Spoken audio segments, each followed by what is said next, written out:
कविंद्र गुप्ता हिमाचल प्रदेश के नए राज्यपाल बन गए हैं।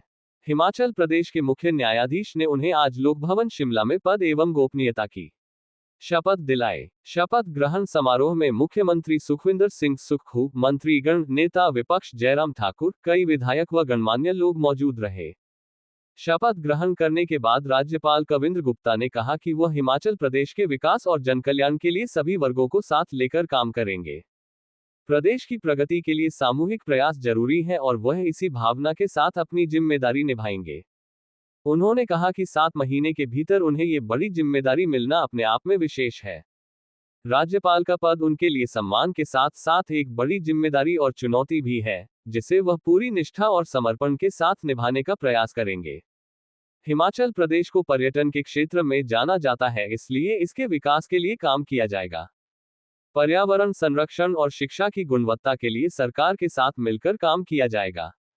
जनजातीय क्षेत्र का विकास और युवा कल्याण के क्षेत्र में काम करने के लिए प्रयास किया जाएगा। राज्यपाल ने कहा कि अगले 2-3 महीने में हिमाचल के सभी 12 जिलों का दौरा किया जाएगा और बॉर्डर एरिया में विकास करना प्राथमिकता रहेगी। पूर्व के राज्यपालों के समाज हित में कार्यों को आगे बढ़ाने का काम किया जाएगा। पंजाब दस्तक के लिए सुरेंद्र राणा की रिपोर्ट।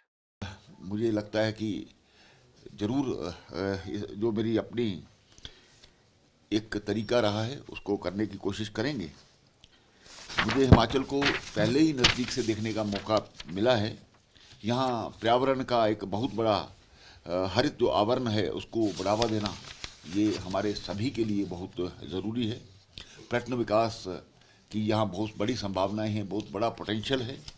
शिक्षा में गुणवत्ता और कौशल विकास पर ध्यान देना ये भारत सरकार भी कर रही है, राज्य सरकार भी कर रही है और आने वाले समय में मैं किस प्रकार से उनका सहयोगी बन के काम करूं, ऐसा मेरी कोशिश रहेगी। जनजातीय विकास हमारा प्राथमिकता रहेगी और युवा कल्याण, प्रधानमंत्री जी बार बार जिक्र करते हैं कि इस देश का 65% जो युवा है उसी के कारण से भारत युवा देश है। और हम सभी ने 2047 का एक सपना लिया है, जब भारत की आज़ादी के 100 वर्ष पूरे होंगे तो उसमें युवाओं का एक बहुत बड़ा रोल बनता है। तो मैं चाहता हूं कि युवाओं पर, उनकी पढ़ाई पर, उनके स्किल पर बहुत बड़ा काम हो और विशेष करके युवा स्किल्ड बनेंगे तो स्वाभाविक बात है कि जॉब सीकर ना बन करके जॉब प्रोवाइडर बनेंगे। इस प्रकार का भी हमारा प्राथमिकता रहेगी। मैं आपको बताना चाहता हूं कि पिछले 7 महीने में, हालांकि आप जान सकते हैं कि लद्दाख जो किस प्रकार का क्षेत्र है, -30 -40 डिग्री में भी मैं पिछले 7 महीने में वहाँ 10,000 किलोमीटर से ज़्यादा मैंने सड़क मार्ग से यात्रा की है।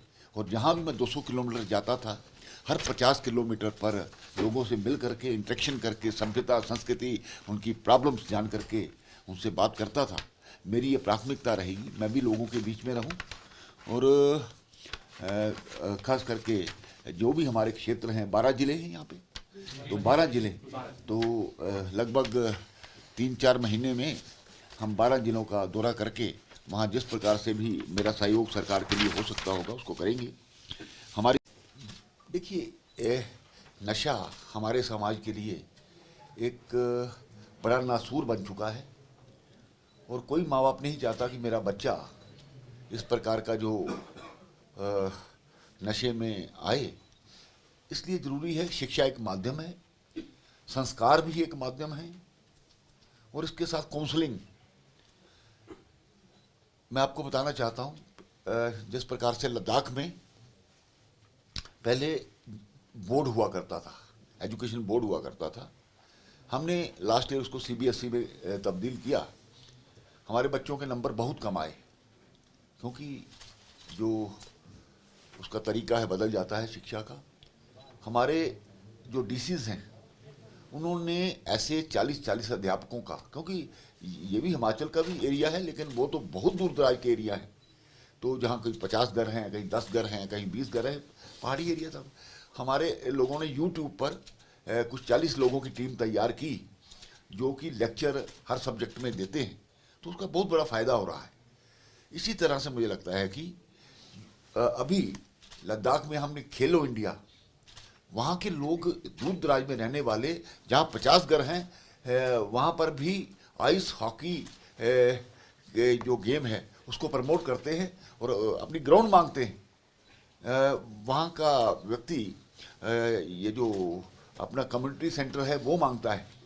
हर और इतनी डेवलपमेंट होती है, जहाँ भी 4 से व्यक्ति 4 घर भी हैं, वो भी कहता है हमें आने वाले समय में यहाँ कम्युनिटी हेल्थ सेंटर मिलना चाहिए। तो सरकार ने बहुत सी ऐसी सुविधाएं दी हैं। आपकी जानकारी के लिए हमने जो 300 किलोमीटर 400 किलोमीटर है NHM में, यहाँ बच्चों की तनख्वाह पूछिए गई 50,000 रुपया होगी, वहाँ 4 लाख तक हम तनख्वाह देते हैं।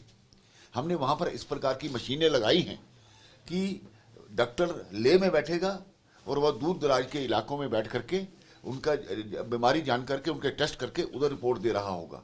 इसी तरह से हर क्षेत्र में, इसलिए ज़रूरी है, जहाँ तक इन्होंने नशे की बात की है, नशा हमारे लिए नासूर है, पहले ही मैंने कहा, लेकिन इस पर काम करना ज़रूरी है। और ये सरकार का काम नहीं है, ये समाज का काम भी है, और सभी सामाजिक संस्थाओं को साथ में लेकर के हम आगे बढ़ें, तभी ये संभव हो पाएगा। सर, तो आपने कहा